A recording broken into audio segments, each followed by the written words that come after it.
If your brand new vinyl siding looks wavy, buckled, or warped in the summer sun, the siding itself may not be the problem. The installation might be the problem. Vinyl siding is not designed to be locked tight against the wall. It's actually designed to move. And that movement is not optional. It's physics. Vinyl expands when it gets hot and contracts when it gets cold.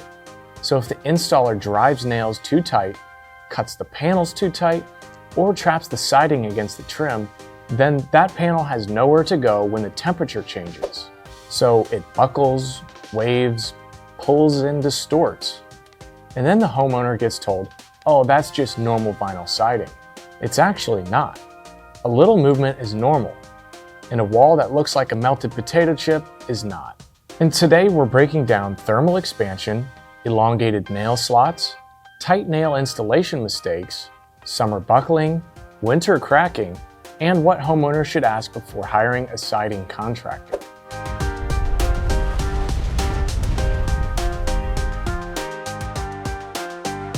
Hey, I'm Max, here with the Roof Lab, powered by Van Martin Roofing. Today we're talking about vinyl siding. Not color, not curb appeal, and no sales brochures. Today we're talking about the mechanical truth behind why vinyl siding buckles, waves, and fails when it's installed incorrectly. Because vinyl siding is not just something you nail to the side of the house. It's an exterior cladding system. And that system has to account for thermal expansion and contraction. And if the installer understands that, the siding can move the way it's designed to move. But if they ignore it, then the siding fights the wall. And the wall usually wins. Vinyl siding is made primarily from PVC, which stands for polyvinyl chloride. It's a common type of plastic used in a lot of different applications. And PVC expands when it heats up and contracts when it cools down. That means a siding panel is not the exact same size at 20 degrees as it is at 90 degrees. And here in the Midwest, that matters. A wall can see freezing temperatures in the wintertime and intense direct sunlight in the summer.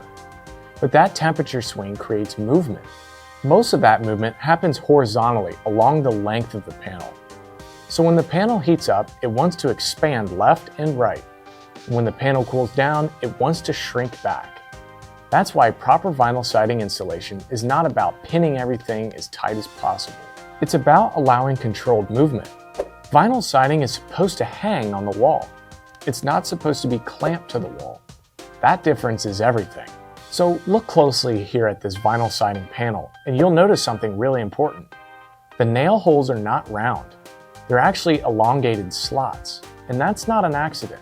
That slot exists so the panel can slide left and right as it expands and contracts. When the nail is installed incorrectly, the nail head holds the panel to the wall, but does not squeeze the panel tight. The panel can still move. That's the whole point of the slot. If manufacturers wanted siding nailed tight with zero movement, they would have given installers round nail holes. But they don't. They give elongated nail slots because vinyl siding needs room to expand and contract. So when the siding buckles, one of the first questions should be, did the installer allow the panel to move? Here is one of the most common installation mistakes. The installer drives the nail tight against the nailing hem. That might look secure. It might even feel like better craftsmanship to someone who does not understand the product. But mechanically, it is wrong, because a tight nail pins the siding to the wall. Now the panel cannot slide inside the slot like it was designed to. So when the sun hits the wall and the vinyl expands, the panel has nowhere to go. That expansion force builds up inside the panel, and because it cannot move sideways, it starts moving outward. That is when you see waves, ripples, bulges, and buckling. The wall did not randomly fail, the siding was restricted. The sun just exposed the mistake. So here on the left, you can see a correctly installed siding panel. The nail's centered in the slot, the nail head is slightly loose. The panel expands in the heat and slides freely under the nail head. No buckling, no stress, no distortion. But here on the right, you can see an incorrectly installed panel. The nail is driven tight. The panel heats up. The vinyl tries to expand, but the nail has it locked in place. So the panel starts to bow outward, and that is buckling.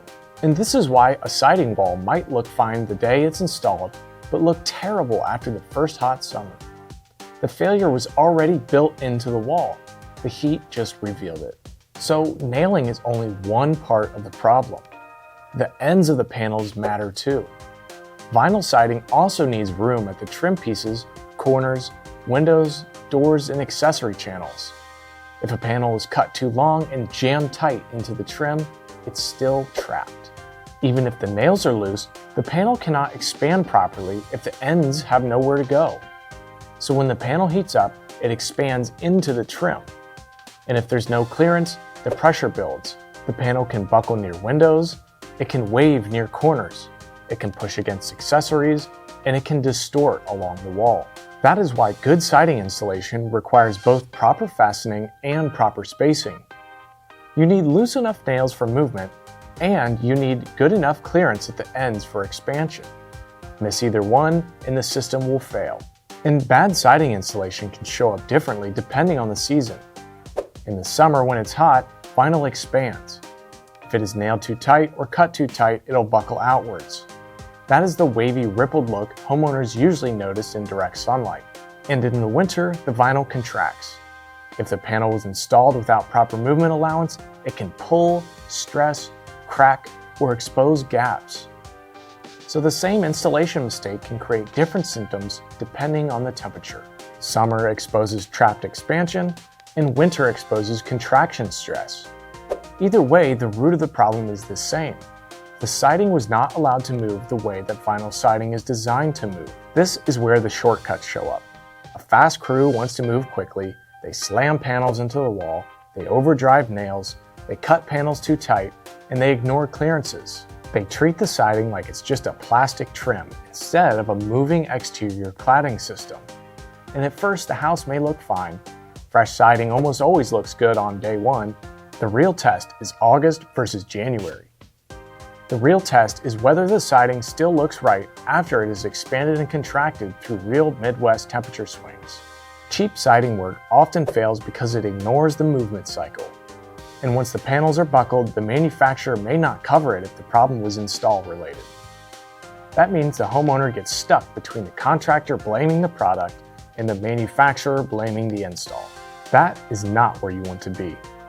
And here are a few warning signs homeowners should look for. Panels that look wavy or rippled in direct sunlight, buckling near windows, doors, or corners, sections that look pushed outwards from the wall, panels that appear too tight in trim channels, visible distortion on the sunniest sides of the house, siding that pops, pulls, or separates during temperature swings, and one of the biggest warning signs is a contractor telling you that severe buckling is normal. Vinyl siding expands and contracts. That is normal. But it should not look like the wall is melting. That is not a product feature. That's usually a mechanical installation problem. So, before you hire a siding contractor, do not just ask what brand and color they're going to install. Ask how they install it. So you should ask these questions. How do you allow for thermal expansion? Do you center fasteners in the nail slots? Do you leave the nail heads slightly loose? How much clearance do you leave at the trim pieces? How do you prevent panels from being trapped at corners, windows, and doors? And do your crews follow manufacturer installation guidelines? If they cannot clearly answer those questions, that is a problem. Because this is not advanced engineering, this is basic vinyl siding mechanics. The siding has to move, and the installation has to allow it. So, why does brand new vinyl siding look wavy? A lot of times it's because the siding was installed too tight. It expands in the heat and contracts in the cold. That is thermal expansion. The elongated nail slots exist so the panel can move. If the installer drives the nails too tight, cuts panels too snug, or traps the siding and side trim, the panel cannot move, so it buckles, waves, and distorts. And the homeowner is left staring at a very expensive mistake. Here at the Roof Lab, our goal is to help homeowners understand the mechanical truth behind exterior systems before they spend thousands of dollars.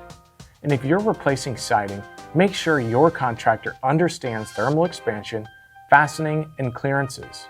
Because siding is not just about making the house look good on installation day. It's about making sure it still looks right after the sun, heat, cold, and seasons do their job.